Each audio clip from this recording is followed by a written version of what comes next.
اردو کور کے معزز دوستوں، میں ہوں ماجد ملک اور آپ تمام دیکھنے اور سننے والوں کو السلام علیکم۔ معزز ناظرین گرامی، دنیا میں ایسے انسانوں کی کمی نہیں جنہوں نے تاریخ میں اپنا نام حیرت انگیز طور پر درج کروایا، جبکہ دنیا میں کئی ایسے شاطر چور ہو کر گزرے ہیں جن کی داستان سن کر انسان ششدر رہ جاتا ہے۔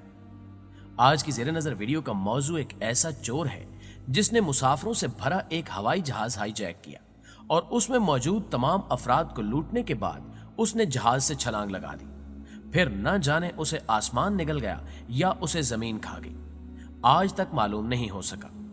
اس شاطر چور کو ڈی بی کوپر کہا جاتا ہے۔ اس شخص نے کیسے مسافروں سے بھرے جہاز کو لوٹا اور یہ ہزاروں فٹ کی بلندی پر اڑنے والے جہاز سے کیسے غائب ہوا، آئیے اس کی تفصیل جاننے کی کوشش کرتے ہیں۔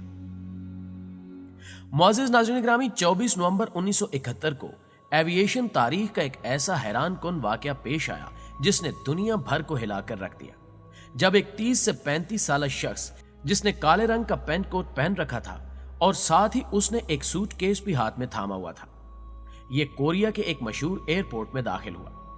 یہ شخص چلتا ہوا کورین ایئر لائنز کے نارتھ ویسٹ فلائٹ کاؤنٹر پر آیا۔ اس نے کاؤنٹر پر آ کر اپنا نام ڈریم کوپر بتایا۔ نام بتانے کے بعد اس نے وہاں سے سیاٹل کے لیے فلائٹ نمبر 305 کے لیے ٹکٹ خریدا۔ اس فلائٹ نے محض 30 منٹ کی مسافت طے کرنے کے بعد اپنی منزل پر پہنچنا تھا۔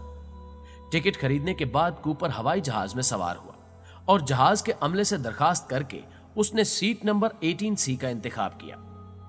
ہوائی جہاز کے اڑان بھرنے سے پہلے اس نے ایک سگریٹ چلائی اور وہاں موجود ایئر ہوسٹس کو بلوا کر اسے سوڈا واٹر لانے کا آرڈر دیا۔ اس جہاز پر جو افراد اس کے ساتھ بیٹھے ہوئے تھے ان کا کہنا تھا کہ کوپر کا قد 5.5 فٹ اور جسمانی ساخت مضبوط معلوم ہوتی تھی اور اس کی عمر 30 سے 40 سال کے درمیان تھی۔ کوپر نے کالے رنگ کا کوٹ اور سفید رنگ کی شرٹ پہن رکھی تھی اور اس کے ہاتھ میں ایک بریف کیس بھی تھا۔ ظاہری بود و باش سے وہ انتہائی امیر بزنس مین معلوم ہوتا تھا۔ معزز ناظرین گرامی، ہوائی سفر جاری تھا کہ اچانک کوپر نے ایک پرچی فلورنس چیفز نامی فلائٹ اٹینڈنٹ کے ہاتھ میں تھمائی، جس کے بعد یہ واپس اپنی سیٹ پر بیٹھ گیا۔ فلورنس کو لگا کہ یہ شخص اسے چھیڑنے کی کوشش کر رہا ہے، لہٰذا فلورنس نے اس نوٹ کو پڑھے بغیر اپنے پرس میں ڈال دیا۔ کوپر نے جب دیکھا کہ فلورنس نے اس کا دیا ہوا کاغذ بغیر پڑھے ہی پرس میں ڈال لیا ہے تو یہ اپنی جگہ سے دوبارہ اٹھ کر فلورنس کی جانب گیا اور اس سے کہنے لگا کہ miss you better look at that note because I have a bomb, یعنی مس آپ کو یہ کاغذ دیکھ لینا چاہیے کیونکہ میرے پاس بم ہے۔ جس کے بعد فلورنس نے خوف زدہ ہوتے ہوئے کاغذ کو پرس سے نکالا اور پڑھنے لگی۔ پڑھتے ہی کوپر نے وہ پرچی فلورنس نامی فلائٹ اٹینڈنٹ سے چھین لی۔ فلورنس کے مطابق اس کاغذ پر یہی لکھا تھا کہ Cooper has a bomb in his briefcase, یعنی کوپر کے بریف کیس میں بم ہے۔ کوپر نے فلورنس سے کہا کہ خاموشی سے میرے پاس آ کر بیٹھ جاؤ۔ فلورنس نے ڈرتے ہوئے کوپر کی بات مانی اور اس کے ساتھ آ کر بیٹھ گئی۔ اس نے کوپر سے پوچھا کہ کیا واقعی اس کے پاس بم ہے اور اگر ہے تو مجھے دکھائے تاکہ اسے کوپر کی بات پر یقین ہو سکے۔ کوپر نے فوراً اپنا سوٹ کیس کھول کر فلورنس کو دکھا دیا۔ اس میں حقیقتاً بم موجود تھا۔ فلورنس کے مطابق اس میں کچھ تاریں، ٹائمر اور کچھ سلنڈرز موجود تھے جو آپس میں جڑے ہوئے تھے۔ معزز دوستو، اصل کہانی کا آغاز یہاں سے ہوا۔ ڈی بی کوپر نے فلورنس کو اپنی ڈیمانڈز بتائیں کہ اسے فوری طور پر 3 کروڑ روپے، 4 عدد پیراشوٹس اور 1 عدد فیول ٹینکر چاہیے، ورنہ وہ بم سے جہاز کو اڑا دے گا۔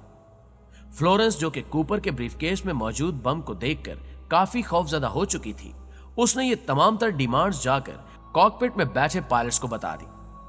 پائلٹ کو جب معلوم ہوا کہ ان کا ہوائی جہاز ہائی جیک ہو چکا ہے اور جس نے اس جہاز کو ہائی جیک کیا ہے وہ یہ سب چاہتا ہے، تو انہوں نے فوراً سیاٹل ایئر ٹریفک کنٹرولر کو تمام صورتحال سے آگاہ کیا۔ ایئر ٹریفک کنٹرول نے فوراً لوکل فیڈرل اتھارٹی سے رابطہ کیا اور انہیں تمام صورتحال بتائی کہ اس طرح ان کا جہاز ایک ہائی جیکر کے قبضے میں ہے اور اس کی یہ ڈیمانڈز ہیں۔ اس وقت ہوائی جہاز میں 36 مسافر موجود تھے۔ انہیں اس ہائی جیکنگ کے متعلق کچھ بھی نہیں بتایا گیا، بلکہ ان کے ساتھ جھوٹ بولا گیا کہ ان کی یہ فلائٹ کچھ دیر کے لیے ڈیلے کر دی گئی ہے کیونکہ جہاز میں کچھ تکنیکی خرابی آ گئی ہے جسے ٹھیک کرنے کے لیے کچھ وقت لگے گا۔ آنن فانن یہ خبر کوریا کے صدارتی ہاؤس تک جا پہنچی۔ اس واقعے کے بارے میں جب کورین وزیر اعظم کو معلوم ہوا تو انہوں نے کوپر کی تمام تر شرطیں ماننے کے لیے حامی بھر دی۔ انہوں نے کوپر کو 3 کروڑ روپے اور 4 پیراشوٹ دینے کا فیصلہ کیا۔